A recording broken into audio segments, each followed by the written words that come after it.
Hello and welcome to the Old Man Orange Podcast. I'm Spencer Scott Holmes. And I'm Ryan Dunnigan. And now we go from our Kanto region adventures to Bruce Lee and the region of Thailand adventures as Bruce Lee goes to Thailand and the big As they boss. say, you even had the dub voice in there, like, because it's never like, oh yeah, Thailand. It's like Thailand, like it's clearly like a white guy who's like trying to like, did I say that right? You know. Well, I was almost thinking of more like when you're in like Street Fighter 2 and you go to Battle Sagat, it's like Thailand.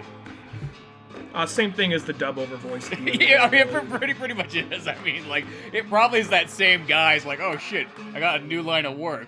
Video games. Sounds a little slightly more pixelated.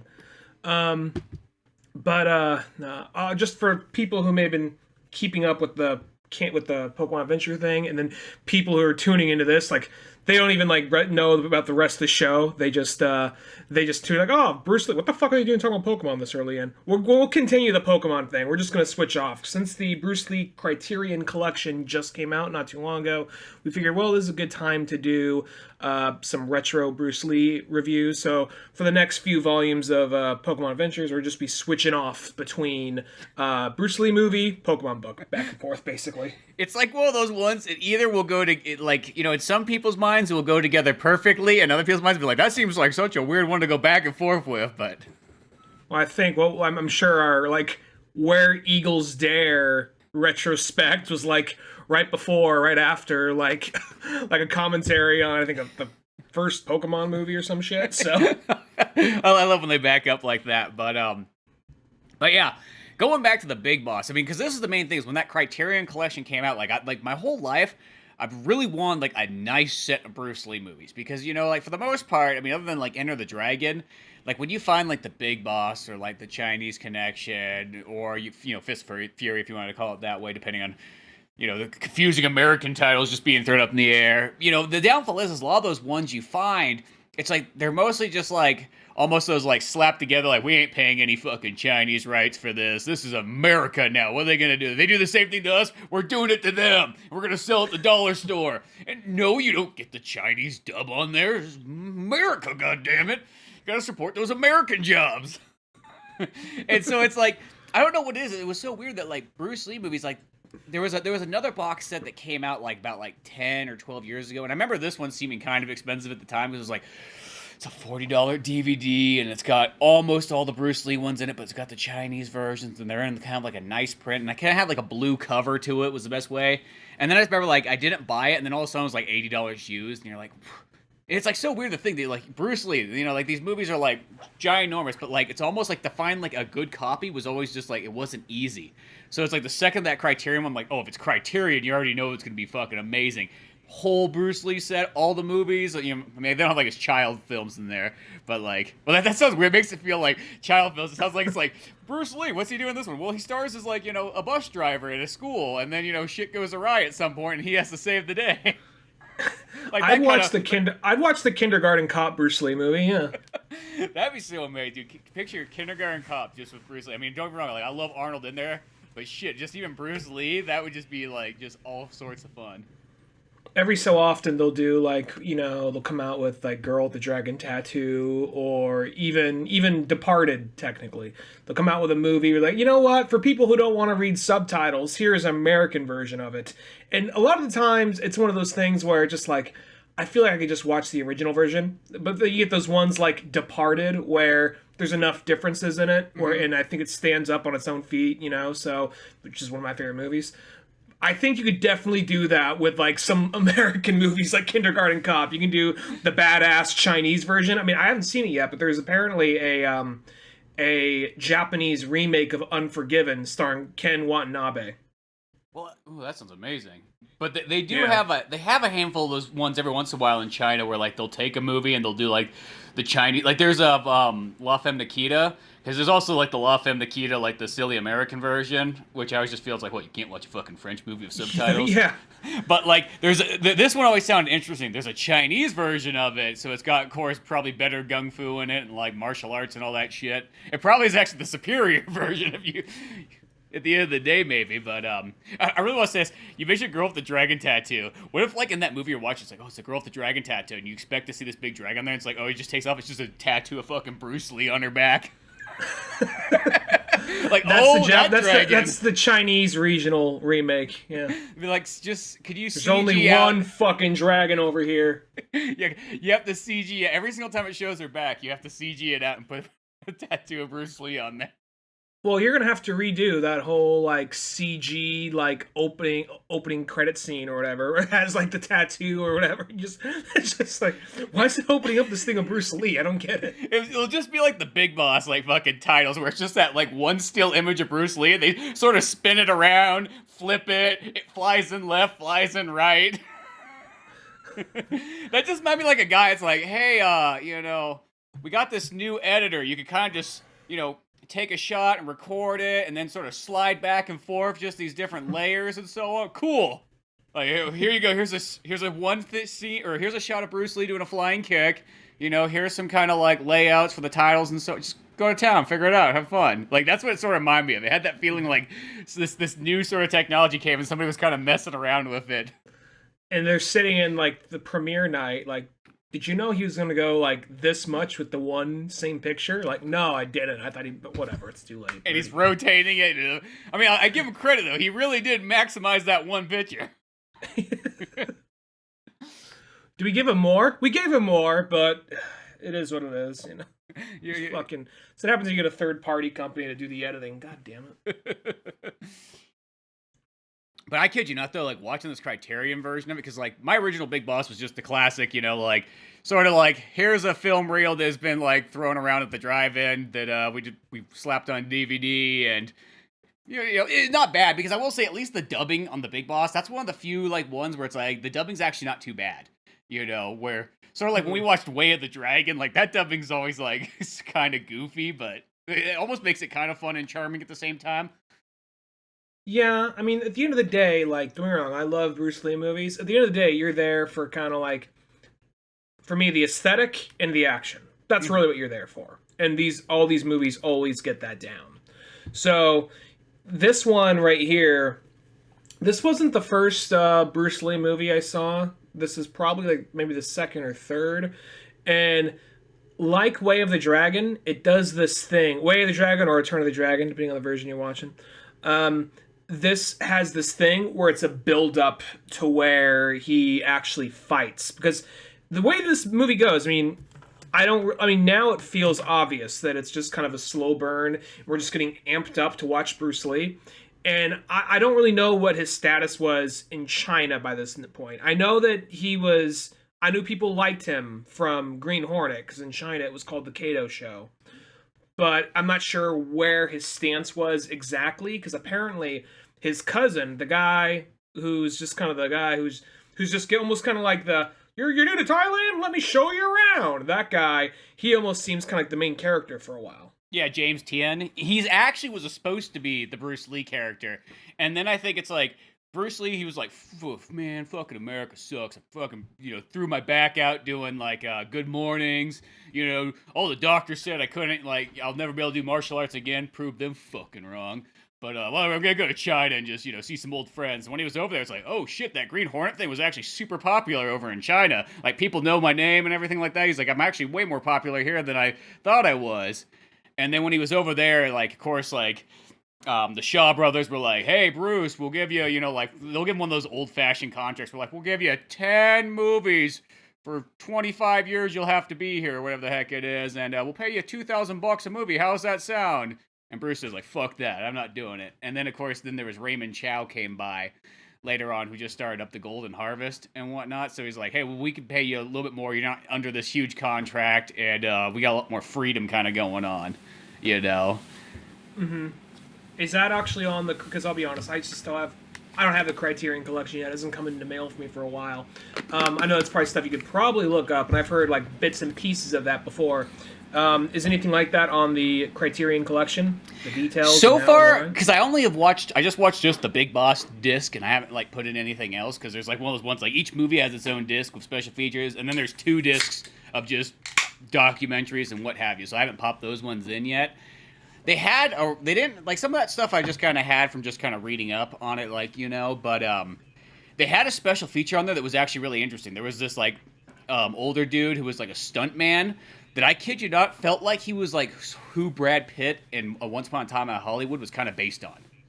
Because this stuntman guy's like, me and Bruce Lee we used to work together. We met out in the Green Hornet and whatnot. And he had this story where he's like, well, kind of like, stuntmen, we like to have fun and so on. And, Bruce Lee was kind of new. And I was like, well, this looks like a fun kid and whatnot. So I just went over and I picked him up and grabbed him and held him above my head and just ran around the set with him above me. And he's up there screaming like, oh, I'm going to fucking kill you. I'm going to kill you. Put me down. Put me down.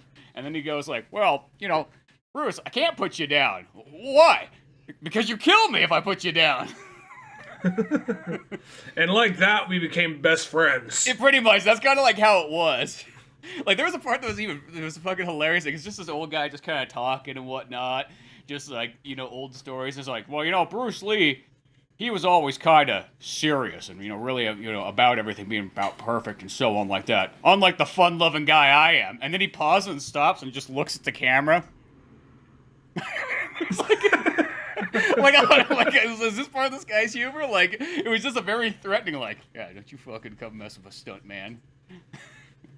But apparently he just like nobody laughs. He like slams this. That's a fucking joke. But apparently this guy like also like later on went to the Bruce Lee's martial arts studio, and he kind of traded like wrestling tips with him and so on and what have you. But it just felt like some of those things. It's like, wow, this almost kind of has that Brad Pitt character sort of feel. I definitely got to see that now. And going into this, I knew that he was butting heads. So they went through two different directors, and I want to say the second director of the film. What? Lo Wei.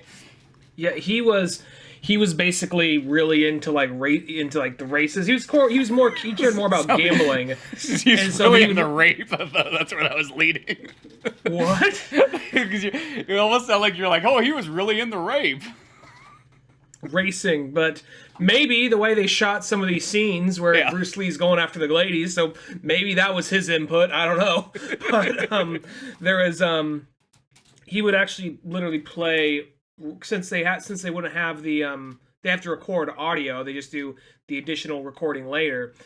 They just would over the fight scenes like, okay, I just play the race, play the race on the radio while these guys fight. So I'm just imagining Bruce Lee like, God damn it, just trying to like make this thing happen. Here, this guy's just fucking it up.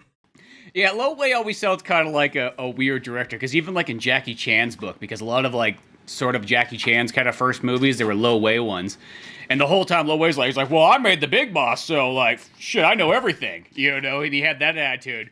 And so whenever when Jackie Chan wanted to sort of do the Jackie Chan formula before it was kind of like known, it's like, he was like, no, don't do that, stupid. Like, nobody's gonna get it. They don't get that kind of like underdog thing. You gotta be like Bruce. That's a fucking guy you should model.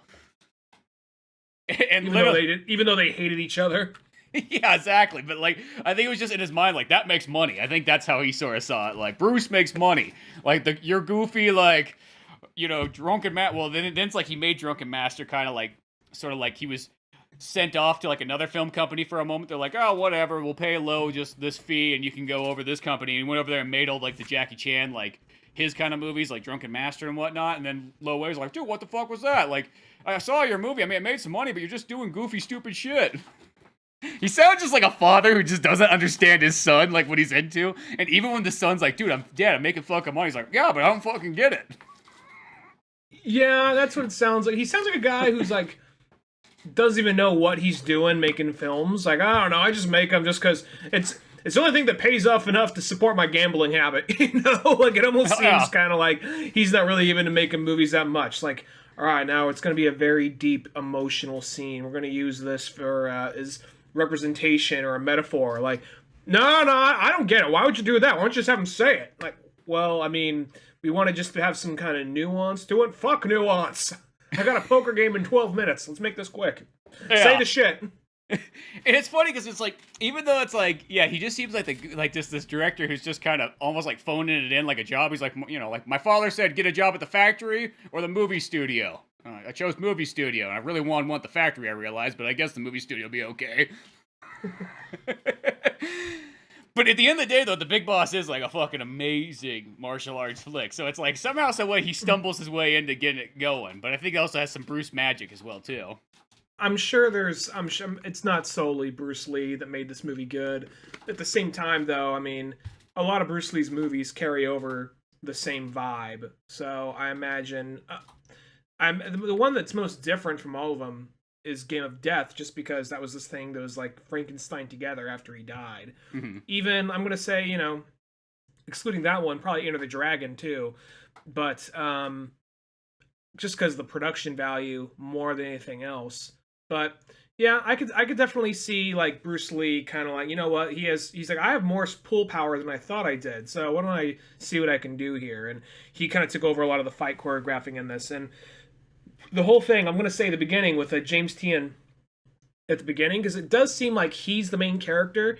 And I'm not sure how they advertised it. I'm guessing they advertised it as the Bruce Lee movie. But it almost feels kind of like, I mean, you know you're there for Bruce Lee, but at the same time, it almost feels kind of like, here's the guy who's showing you the way around. Here's the guy he himself is a good martial artist. He's good at this. He's a nice guy. He's going out of his way to show how nice he is. And then he dies like 20 minutes into the movie. So it's one of those things like, oh shit, now I guess, because Bruce Lee, I guess, meant to be the avatar for the audience member for a while, you know. So this guy kind of explaining and showing you everything. Then he gets iced. I mean, no pun intended. And then, you know, it's like, oh fuck, we're alone now. Oh yeah, totally. No, it definitely is that thing, and then it's like, oh, Bruce sort of has to take over. It's almost like one of these movies. It feels like it's a Tom Morello song almost.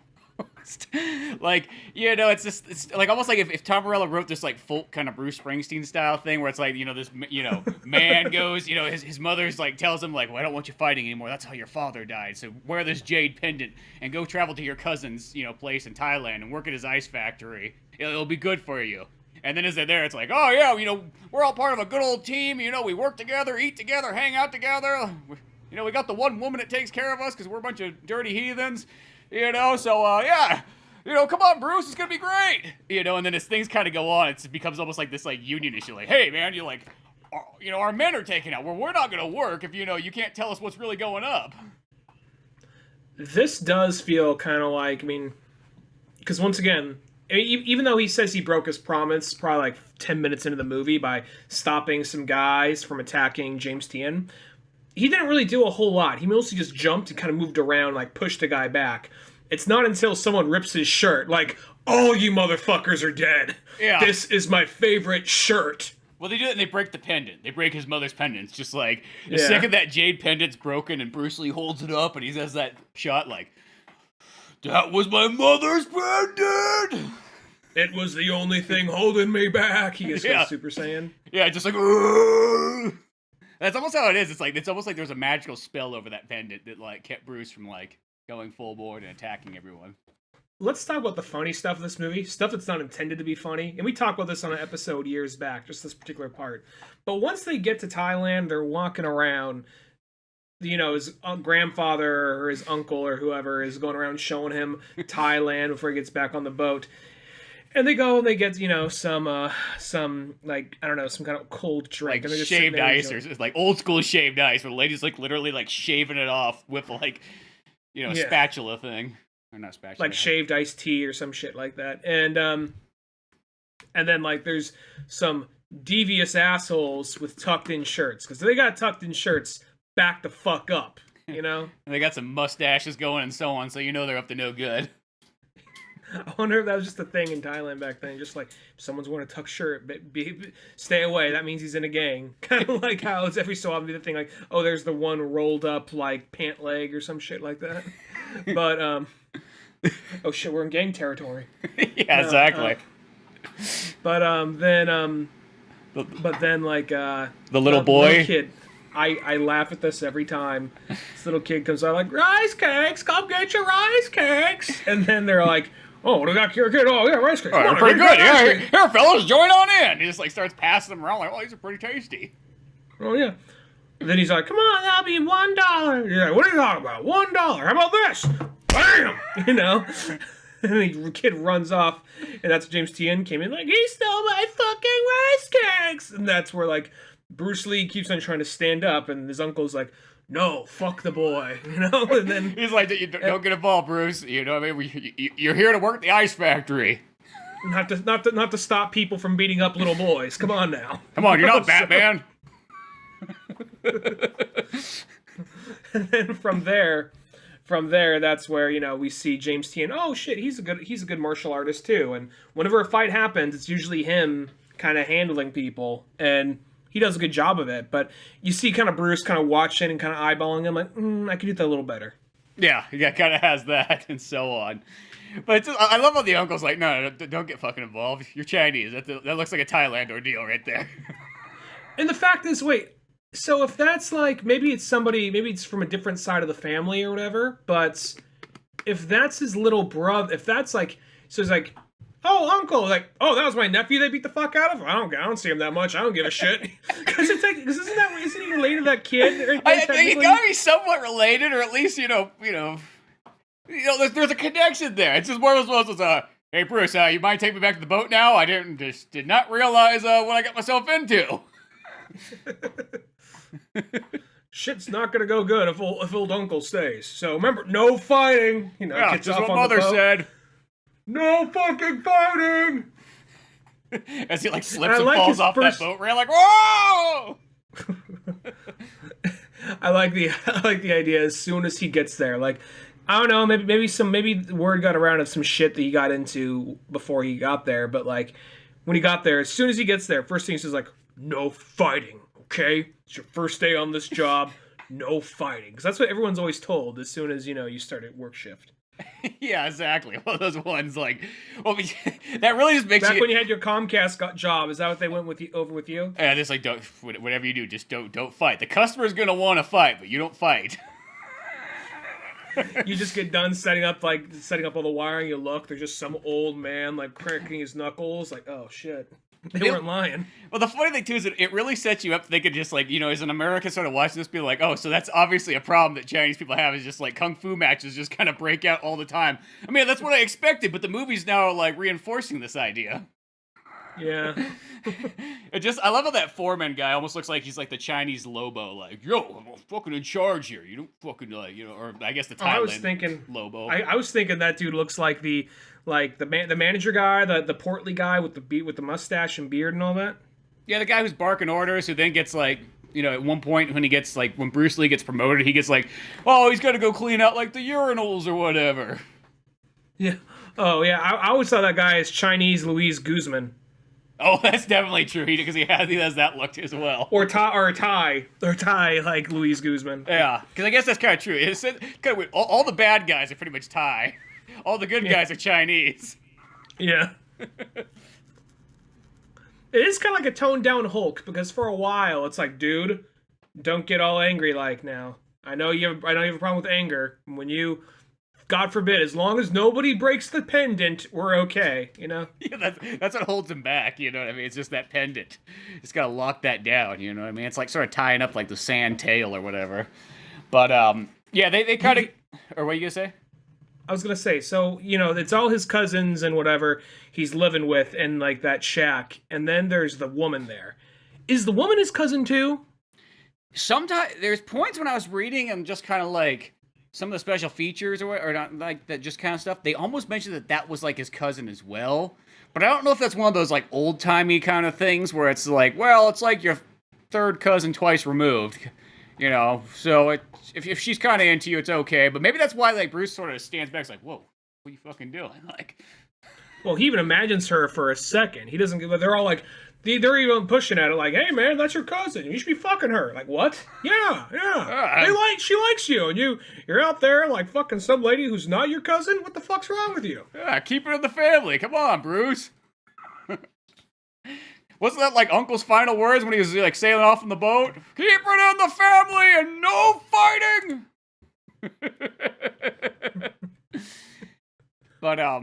But yeah, no, I think it is, but I don't know. I think it's one of those, yeah, in a sense, those ones where it's okay, if it's third cousin, it's okay, Chinese rules.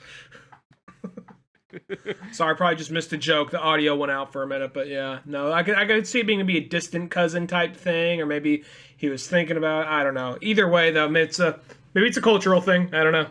Yeah, as I said, I think it's just one of those weird older time whatnots. But yeah. So we kind of. So I guess it makes more sense for the other things later on, because it's like one of those ones at first. It's almost like, oh, here's this really nice girl, and so on. And of course, well, I guess we'll get close to that later on. But of course, they go to work, and then they lose a couple of their members right off the bat.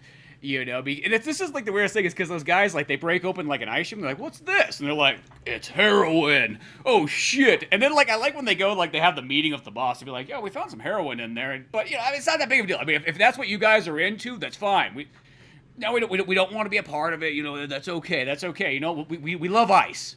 I'm an ice man. That's the reason I came to Thailand. Ice factories aren't a thing in China. That's why I came here. I live for it. Yeah, I live for making big blocks of ice, and send them off. If you want to stuff some heroin in there, you know what? That's cool. We're totally down for it. We're not going to tell anybody. We'll just let you go on and do it. And you can trust me. My spirit animal is Val Kilmer from Top Gun. Yeah, exactly. And you just see, like, the manager guy, the small boss, not the big boss yet. The manager guy's just kind of like, fucking. We literally just gave him an offer they cannot refuse. Like, we're gonna cut him in on some of this heroin stuff. Help him keep some of the guys in check.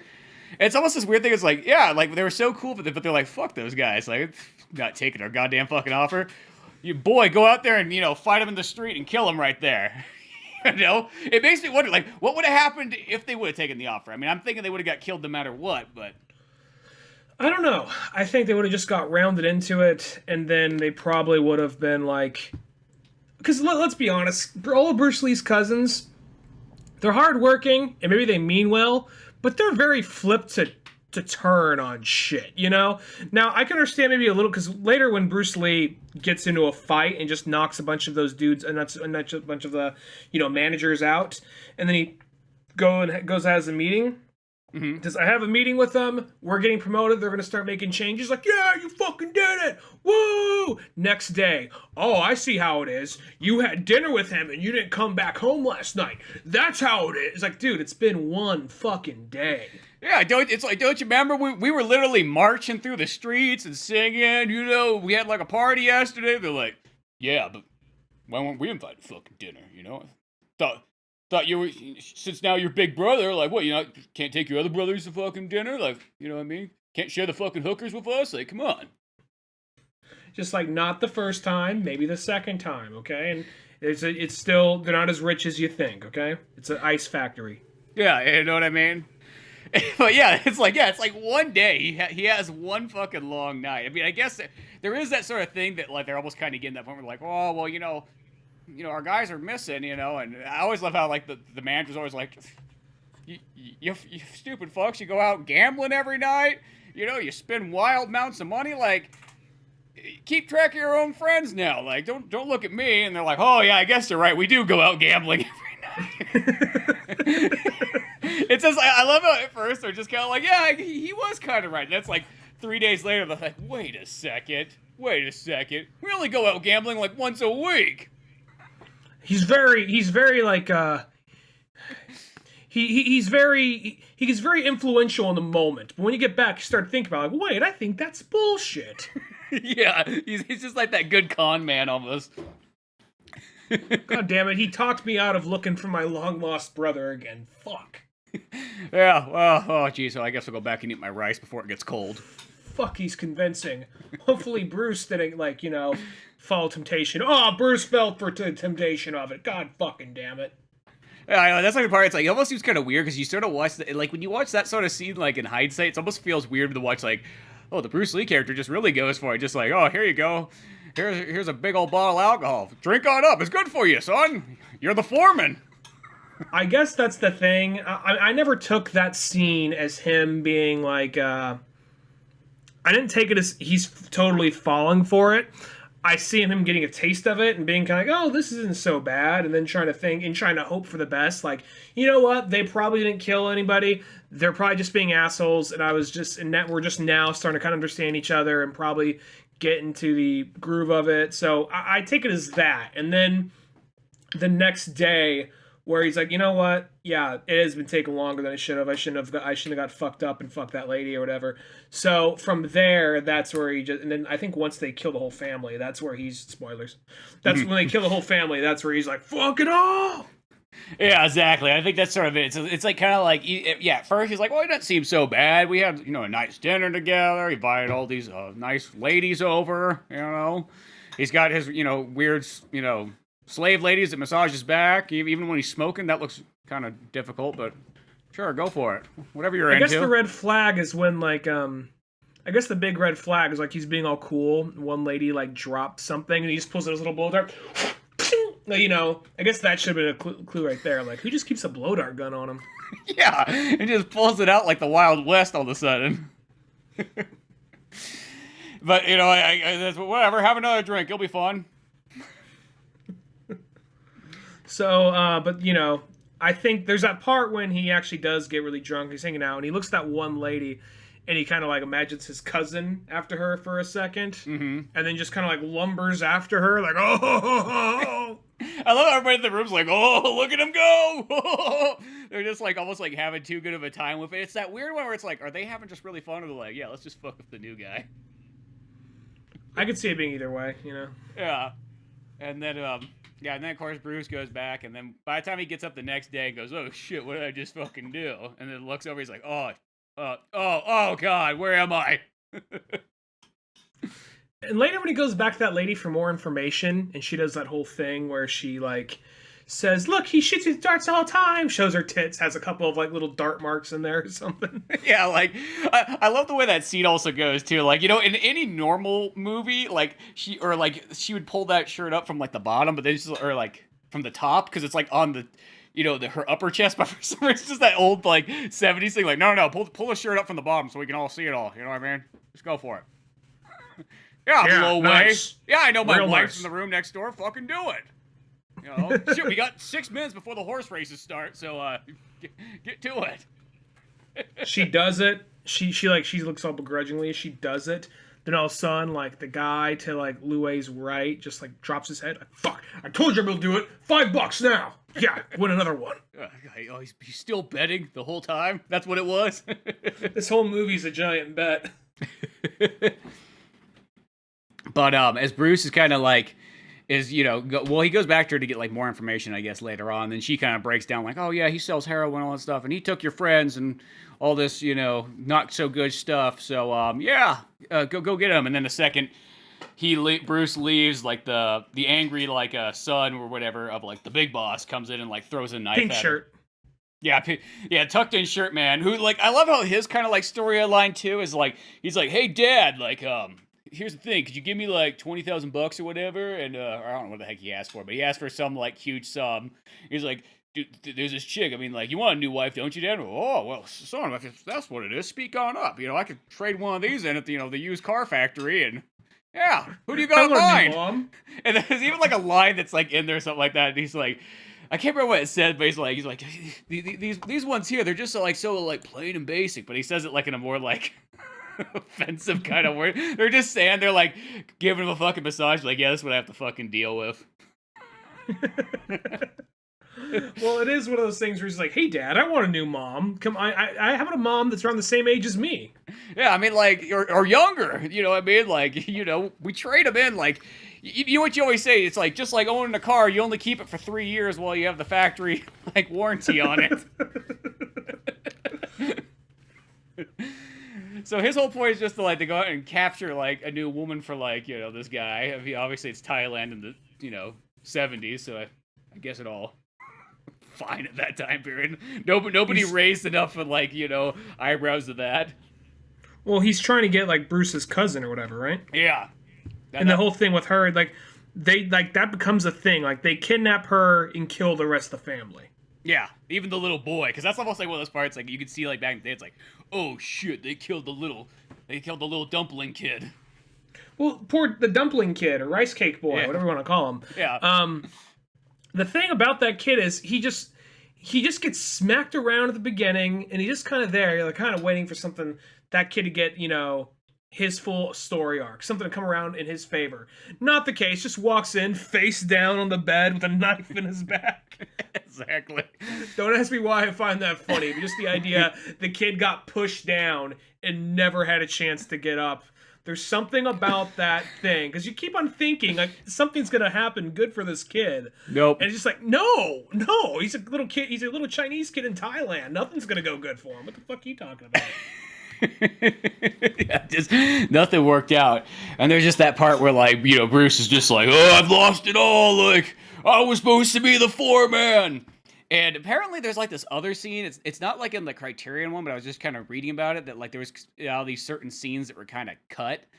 Is that there apparently that they have this almost like, it reminded me, like, this is the best way to kind of describe it. You know, like in Gran Torino before like Clint Eastwood goes to shoot up the whole place, or you know, supposedly shoot up the place. I guess in my mind that's how it went down.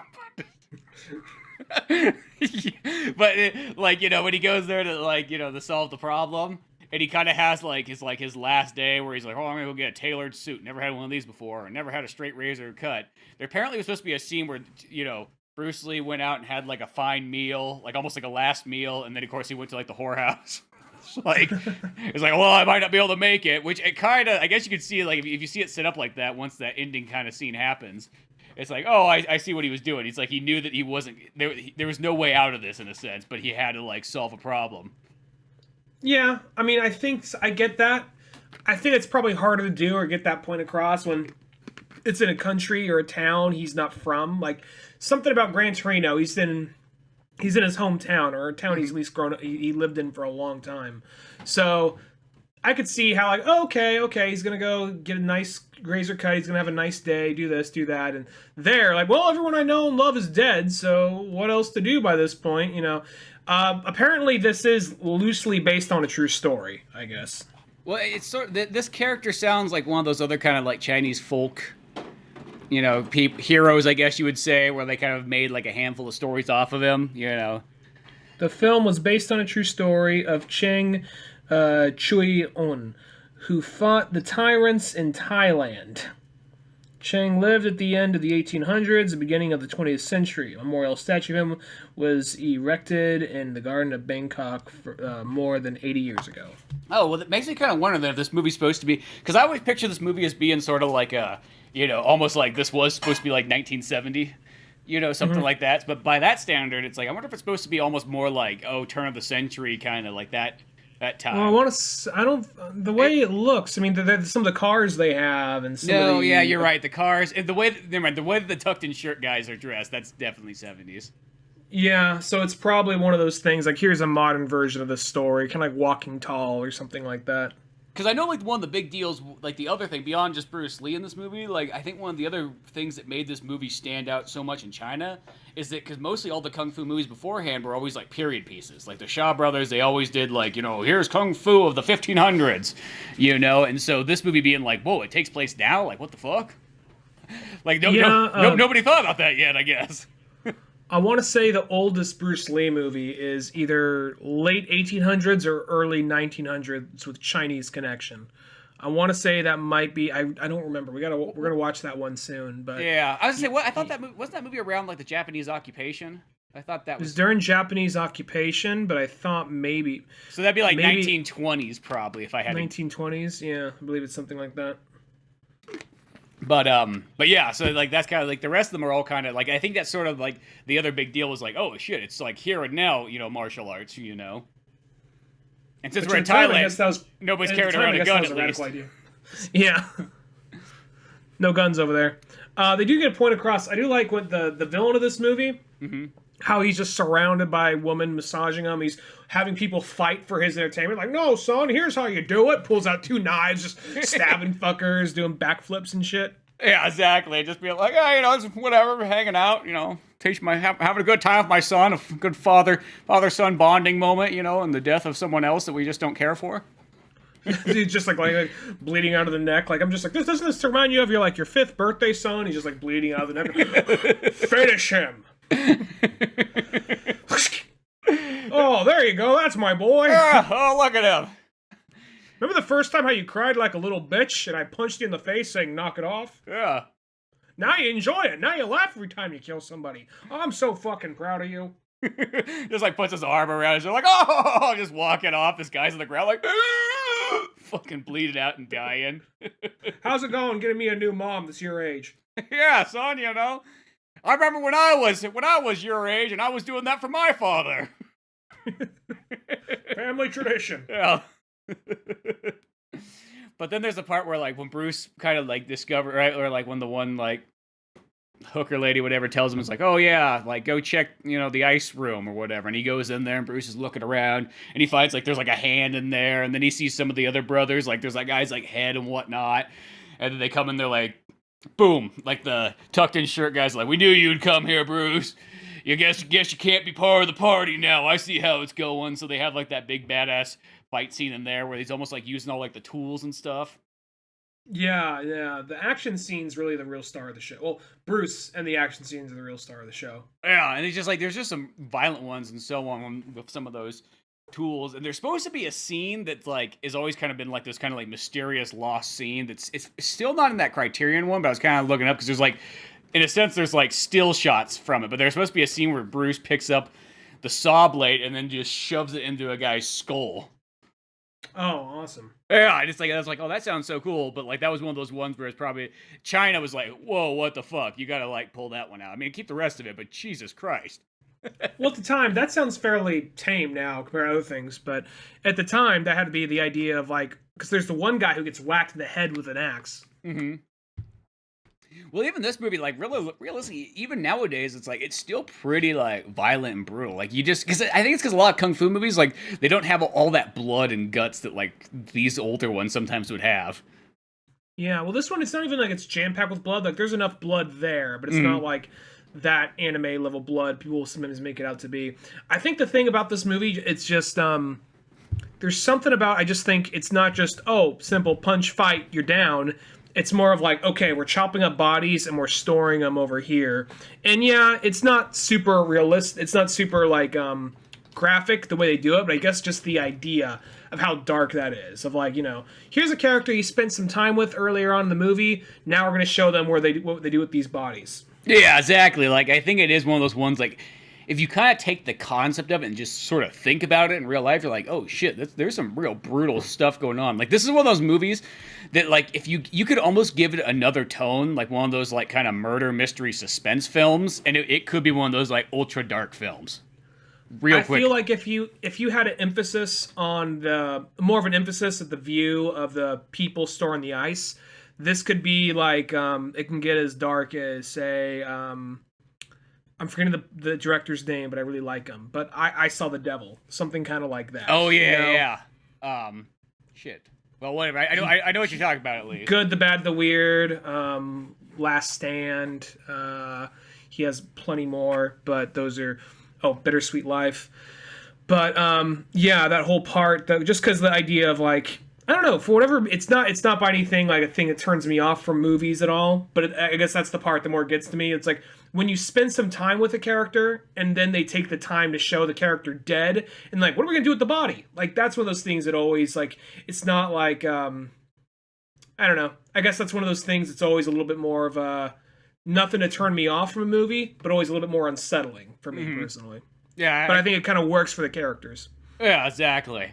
But what this sort of leads us on is, once kind of Bruce sees this, we now start getting, like, all these, like, fucking fantastic fight scenes of, like, Bruce taking out all the tucked-in shirt fellas, you know, kicking ass, killing people left and right, just doesn't care anymore.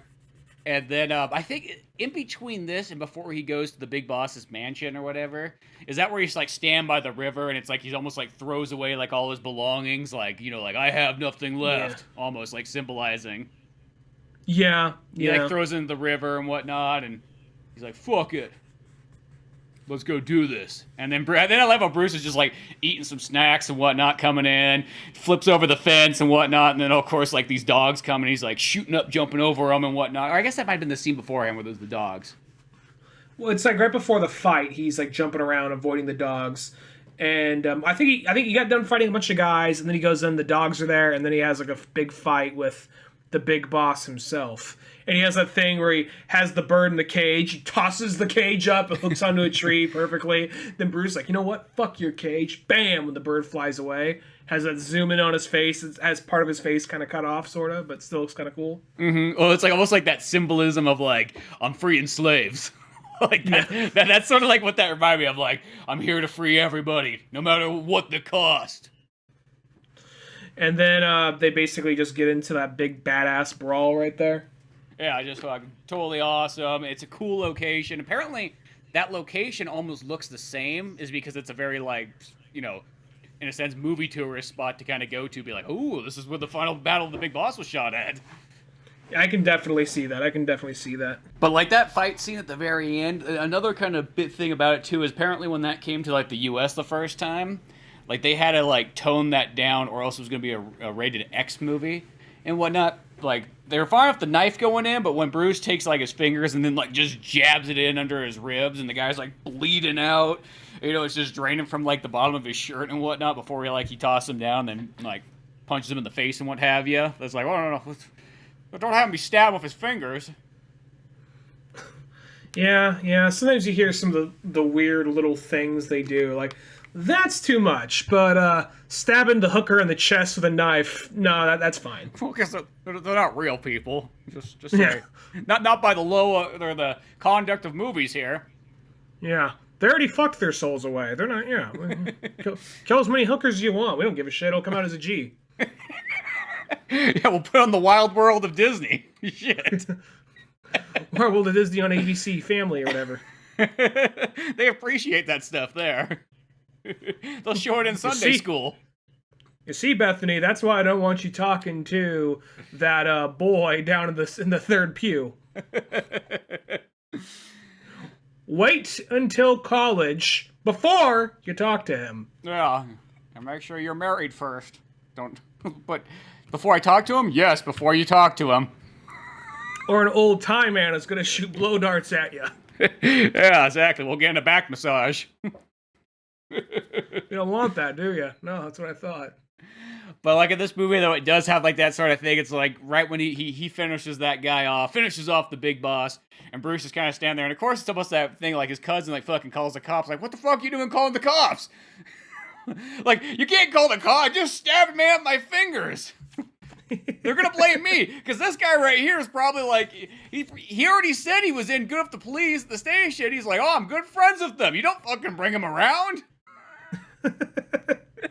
Well, that whole part right there, that came across to me as like, even if he did have the guy, they'll probably be able to find plenty of horrible things that guy did or whatever. Mm-hmm. There's this thing that goes in through like, I'm not going to say every Chinese martial arts movie, but a lot of Chinese martial arts movies is like, you did the right thing and you fought the people that fucked you over. But we either got to shoot you or you got to go to jail, one or the other.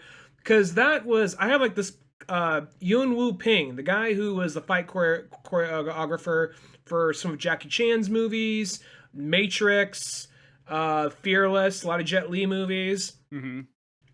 There's a collection of early works of his in this box set thing that I have, and at least a few of those movies in there, like maybe 2 or 3 of them, it's a guy trying to get like vengeance on these people who just kept on fucking with him. He finally gets vengeance on them, like, well, you shouldn't have taken it into your own hands, you know. Even like Chinese Connection has that whole thing. Just like, maybe if you guys are good at your fucking job. You know, they always kind of do. It's like, well, revenge is a dirty business. That's why Batman always gets away with that.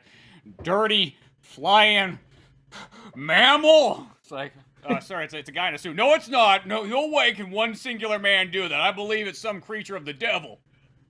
That or he's a rich guy, so he has all the money in the world to pay it off. Don't be fucking bullshit. Stupid.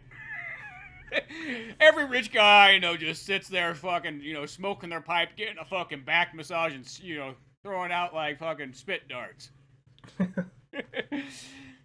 But I think it is kind of supposed to be that thing, like, where it is that, like, in a sense, almost like, it sounds kind of weird, but now that I think about it, this movie's actually kind of more Gran Torino than you think, but it's almost that thing where it's like, you made a sacrifice, you know, for, like, the greater good, you know what I mean? To fix, like, all the problems this town kind of had, you have to sacrifice yourself, in a sense, but at least this is all taken care of.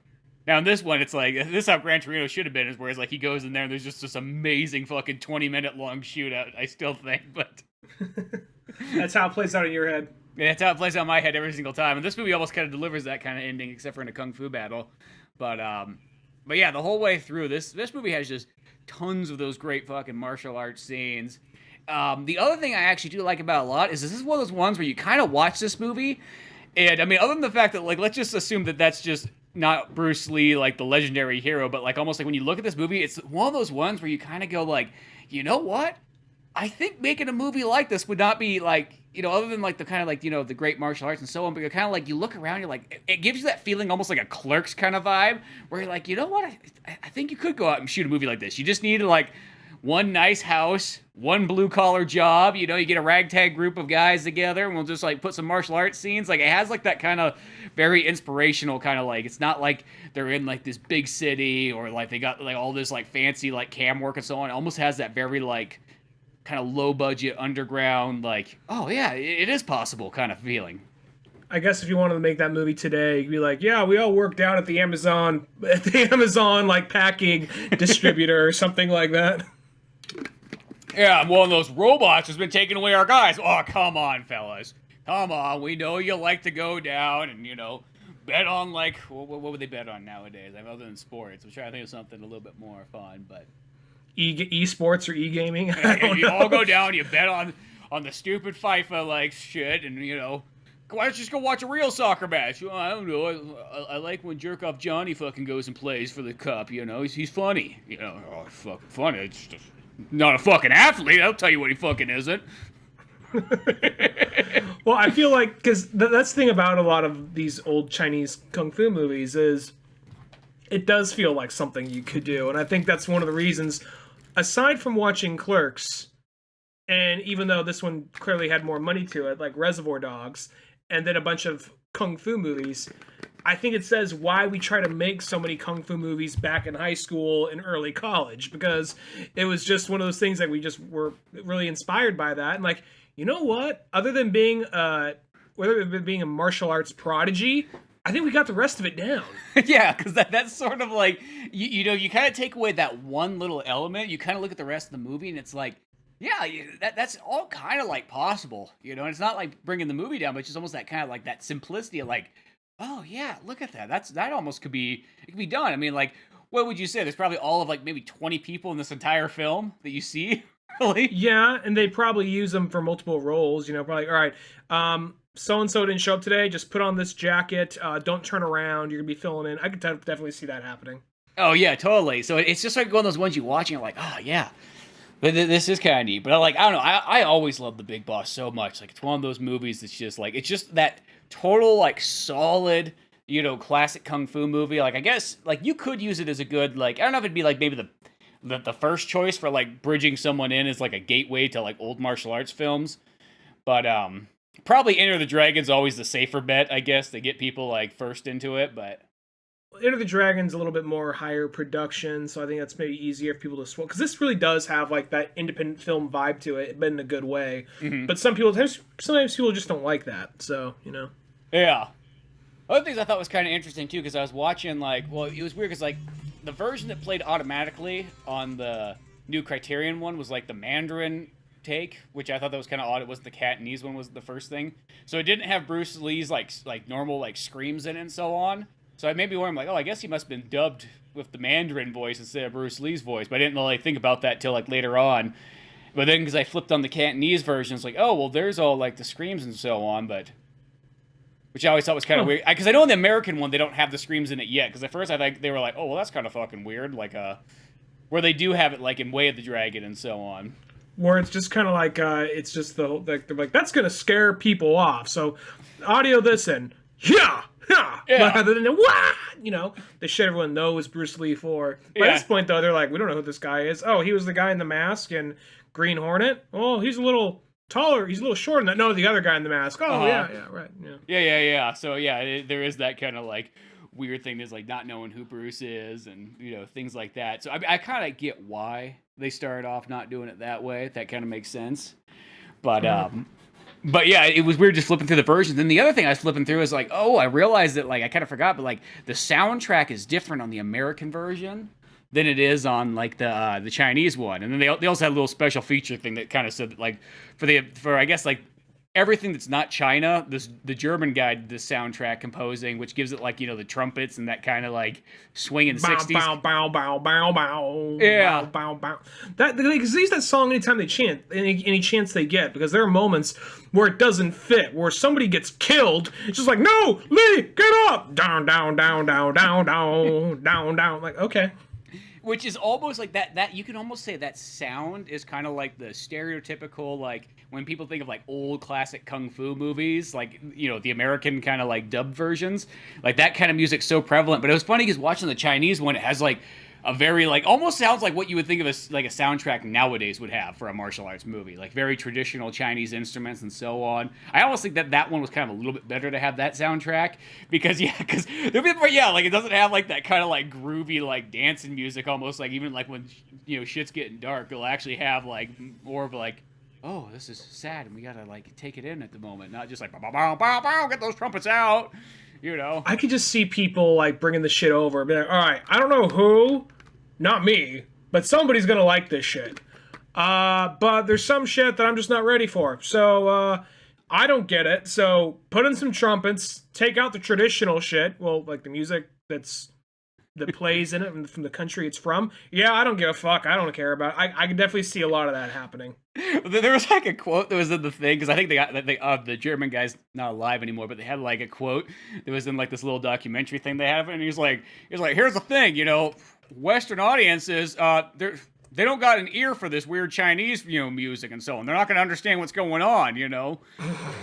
It's just like it's an instrument like anything else. I mean, like, here's the thing, you know, at the end of the day, let's be honest, like every instrument, I don't care where it comes from, it's only going to play the same kind of notes. It's not like there's this random instrument out there where it's like, oh, it just started playing this whole different set of notes. You know what I mean? Like, we only have so much, you know, music that kind of be. Everything's got like its own twang and so on to it. But it's not like they're pulling out like some kind of like pink bagpipe with like red polka dots on it with like 500 different like tubes. Like this is like a Dr. Seuss instrument or some sort. It's not like that. You know? Yeah, I just thought like it was like they're not. This is a bamboozle flute or whatever the fuck. I don't. Yeah, it's like I'm pretty sure that anybody who's showing up to a, you know, an all Chinese and Thailand movie is not going to complain that there's Chinese music in it. Yeah. You know what I mean? That's like the guy who complains when he goes to a Chinese restaurant and he's just like he goes in there, it's like, oh, they're playing rockabilly like on the radio, like it's totally taking me out of like the Chinese like atmosphere. Like I'll watch traditional Chinese food as I eat, you know, my wontons. Well, I could definitely also see that guy. There's the other guy who goes into like because every so often you go to a Chinese restaurant or even a Mexican restaurant and they'll have a cheeseburger on there for the one guy who didn't want Chinese food. Yeah, I mean, like I get that, because there's always just that friend in the bunch every once in a while that's like you know, picky and, you know, isn't worldly, I guess you could say, as far as food goes. Yeah. So you got to have those options once in a while. I guess that's no different than actually going to an American restaurant and having a taco on the menu, you know. Yeah. Well, it's just the one thing. It's not like oh look, we got some pastas, we got some tacos, we got some wraps, we got some whatever. It's a little mixed here. Not like that. It's blatantly all Chinese and then cheeseburger with fries and Coca-Cola in a can only. Yeah, in a can. Don't you dare ask for a fountain drink. You don't deserve a fountain drink now. But yeah, Big Boss. Totally amazing Bruce Lee movie. If you've never seen this one before, go seek it out because it is so worth watching. Just, you know, I don't know. I don't know if it's my favorite Bruce Lee movie, but I definitely love it a lot. It's so dialed in. So I can't wait to go in farther into this collection of movies and going through them all, since I guess we've done Way of the Dragon, so we still have those handful of Bruce Lee ones left. Yeah. No, definitely check this one out. But till then, go to oldmanorange.com for more podcasts, comic books like Pizza Boys, animations, all the other old fun stuff. I'm Spencer Scott Holmes. And I'm Ryan Dunnigan. We'll see you some other time. Later, folks. Thanks again for listening to the Old Man Orange Podcast. Sure, check out oldmanorange.com for more podcasts, cartoons, music, animation, and a whole lot more. We also have the Old Man Orange blog going with all kinds of fun stuff. If you easily want to support the show, use one of our Amazon links either on the website or in the description of the podcast below. Rate, review, and subscribe to the show either on Podbean, iTunes, Spotify, YouTube, Newgrounds, or anywhere else that you seem to get this podcast from. Grab the sitcom-styled comic book Pizza Boys on either Comics Central, Comixology, or Amazon. Want more podcasts? Check out the Indie Comics Club over at Comics Central. I also got a workout website called Thor's Hidden Gym, filled with fitness tips and tricks, videos, and a whole lot more fun stuff in the calisthenics world. Talk to us on Twitter, at Spencer S. Holmes and Dunnigan Ryan. Like our Facebook pages of Old Man Orange Productions and Pizza Boys Comic. Thanks again, we're out of here.